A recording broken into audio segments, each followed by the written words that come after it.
WLNS is here for you, celebrating 75 years of bringing you the news with 6 News at 5. Shocking video. 2 cars speeding down a busy street before crashing into several vehicles. 13 people hospitalized, 2 of them in critical condition. It's our top story at 5. Thank you for joining us. I'm Siobhan Klepfer. Sherry has the night off. Lansing police say 2 cars were speeding down MLK Boulevard last night, racing. In all, 5 vehicles were smashed and 13 people taken to the hospital, which is considered a mass casualty event. Sean Graney is here for you now with surveillance video of the crash and more on this investigation. Sean? Siobhan, the road was closed down for several hours. People we spoke to with near the crash say they say the cars racing before impact, and the video shows it.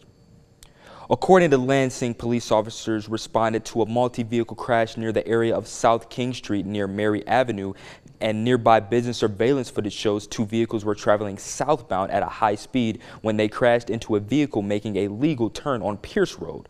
Police say the cars were then pushed into the northbound lanes, causing another crash with 2 more vehicles. Lansing Fire Department was also on the scene, where 13 people were transported to a local hospital with varying injuries, including 1 child. Police are not releasing any names related to this case at this time, and neighbors near the area are devastated. It's very heartbreaking to see that this is the corridor that they use to do those types of races, because we have seen more than 1 accident happen right here in front of our building. The city is working on the corridor already to make some of those changes, and so I believe whatever they have in place and planning to do is going to work for this corridor. Police say that 2 people in one of the speeding vehicles were ejected, and police have not identified any names or arrests related to this investigation, as well as the conditions of the individuals injured. And now, coming up at 6, we will hear from an eyewitness from the scene on the cause of the crash and the impact on those affected. Back to you. Sean, thank you. The city of East Lansing held a retirement party today for its fire chief after 30 years of dedicated service to the community. Enjoy your retirement, sister. We have no doubt that you will continue to use your Ornita to help others. Chief Carson, we wish you all the best from East Lansing Fire Dispatch and the city of East Lansing. Sarah's Claire, Type 53. Thank you.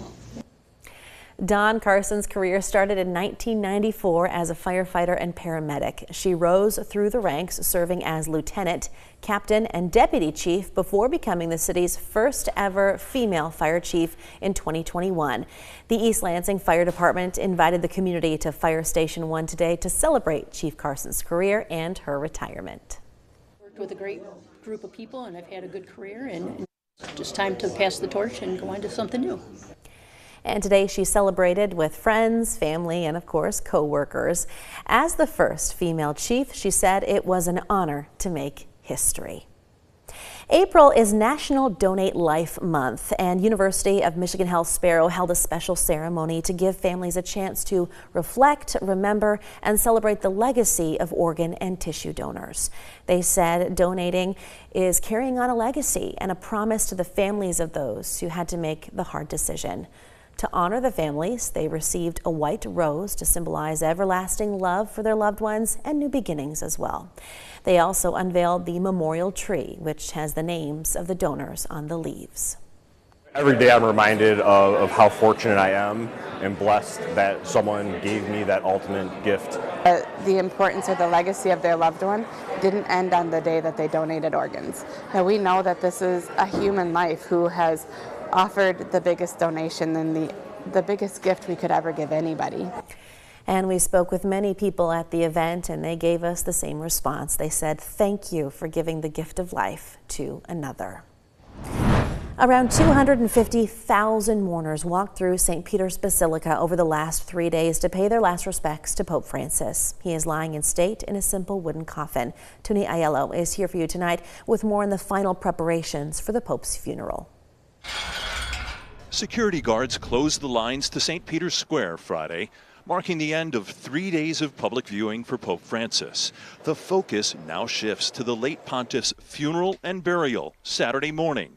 Among those taking part in the service, American Kelsey Gussie. This is such a huge honor to be a part of this momentous occasion. The 28-year-old journalist for Vatican News was chosen to do the first reading at the funeral. The preparations actually started this morning with a practice here in St. Peter's Square, and we learned how we were going to walk up to the ambo and how we were to read. Gussie went to Mount St. Mary's University outside Baltimore. She met Pope Francis twice. She says the first time he blessed her rosary ring. The second time was on her birthday. He actually wished me a happy birthday. And in those moments, I didn't see him as the head of the Catholic Church. I saw him as a grandfather. And so for me, I think I'll remember him as someone who really cared for each person that he met.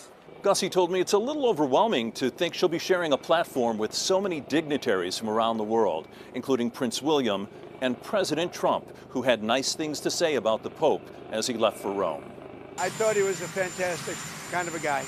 After the funeral mass, a procession will carry the coffin to the Basilica of St. Mary Major, where Francis will be buried. The Vatican says prisoners, transgender people, victims of sex trafficking, and unhoused people will be part of the final send-off outside the church to honor Francis's focus on the marginalized and the needy. Tony Aiello, CBS News, the Vatican. And be sure to stay with 6 News as we continue to cover the memorials for Pope Francis. The funeral will be on Saturday, and you can see it early Sunday morning at 4 a.m. on WLNS. Back here at home, an annual event the whole community looks forward to took place this afternoon. It's the big game between the Pewamo Westphalia Pirates and the Clinton County Special Education Cougars. Luke Pohl has been a coach on both sides of this game, and he says it's been going on for 13 years and all began at CC Risa, where kids could play a friendly game of basketball. Then he brought the game over to PW.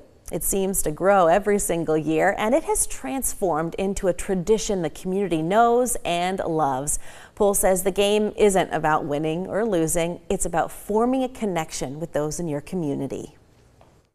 The kids from Risa look forward to this thing from day one in September. It's all about the connection, and it's considered here at PW the greatest game that's played every season. Oh, I love that. And coming up on 6 News at 5:30, we're going to hear from players from both teams about what the big game means to them. That's on Feel Good Friday in about 20 minutes. From Storm Tracker 6, this is Weather First, sponsored by Auto Owners Insurance. Simple human sense. Well, we had a little bit of some sunshine and then those clouds moved in. Temperatures, though, made it feel very warm today, and it almost felt like we were into the summer months rather than into the early spring or the middle of spring. Right now we're looking at some clouds and some green grass, and we're also going to continue to see those clouds across our Skyview network cameras. Let's take a look at our Capital Cam. Cloudy skies, and we're seeing temperatures around 71 degrees, feeling like 71 degrees with a northwest wind at about 9 miles per hour. Similar conditions down into Grand Ledge as we're seeing temperatures into the 70s, around 72 degrees, feeling like 72 degrees, calmer winds as well. An angry looking sky down into Hillsdale as we're also seeing some showers moving in, 66 degrees, feeling like 66 degrees. We're also going to continue to see those clouds down into Jackson, 74 degrees, feeling like 74 degrees. Satellite radar is showing some storms moving into the Hillsdale and Jackson area. They're just some heavy rain storms and some lightning mixed in, nothing too big or too bad to worry about. Those will continue tonight as this low pressure system continues to move to our east, and eventually we will see quiet weather in the forecast for the remainder of the night and into our weekend. But over the next couple of hours, we do have the chance for some thunderstorms, mainly between 4 p.m. and even into the 8 p.m. hour, so just another couple of hours before those rain showers move on out, although we could see a little bit of some lingering showers into the midnight hour, although I still think that will still stay dry as we head into the day tomorrow. Tomorrow starts off with some cloudy skies, but then as we head into the rest of the day, we'll see a little bit of some sunshine and some clouds mixing into the forecast. And then as we head into Sunday, it will be a beautiful day. Tonight, temperatures back down into the 40s, 44 degrees, cloudy skies, maybe a little bit of a shower here or there, but overall, pretty nice for tonight. Heading into tomorrow, we'll continue to see cloudy skies. Sunshine returns to the forecast as we head into the afternoon and evening, and clear skies continue as we head into the overnight hours. Look at our temperatures. They're going to fall right back down into the 50s, which is below average compared to what we've seen over the past couple of days. We've been well above average, so once again, we'll see our warming trend over the next couple of days. And if you're heading out to the Izzo Run Walk Roll, you're going to see mostly sunny skies, temperatures into the 40s and 50s with some beautiful conditions. I think this is a really nice forecast as we head out the door for our Sunday. So get out and enjoy, or cheer on those runners, or even enjoy the run yourself as we continue to see some very nice weather in the forecast for our Sunday. Unfortunately, we just have to get through some rain showers tonight, some cloudy skies for tomorrow, and then we'll see some very nice weather in the forecast with temperatures warming back up into the 70s, possibly even into the 80s for Tuesday, but that comes with a chance for some showers and storms once again, and then we'll be back into the 60s, which is right around average for this time of year by the middle of next week. This is feeling almost late spring-like, which is really nice. Yeah, it almost feels like almost like summer in my opinion. Like it's very nice. Yes, it's a nice change. Thank you, Kelsey. Well, coming up here on 6 News at 5, some in Congress are worried that President Trump's proposed tax cuts will come at the expense of Medicaid. Stay tuned, that and more still to come, and we'll be right back.